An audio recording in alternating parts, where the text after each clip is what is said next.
కానీ బర్నీ గారిది ఫెయిరేనా? ఎందుకంటే ఆయన ఆల్రెడీ టాప్ 5లో ఉంటానని చెప్పారు అని ఇంతకుముందు ఇంటర్వ్యూలో మాధురి గారు చెప్పారు.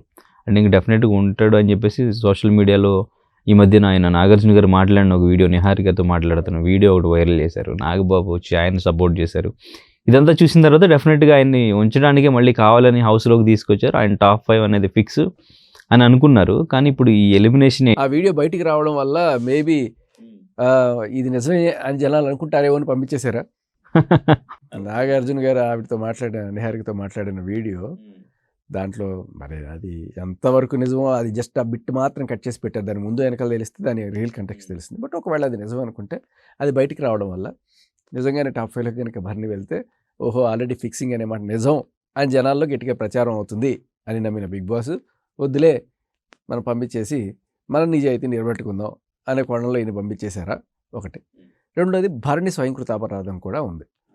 ఎందుకు ఆయన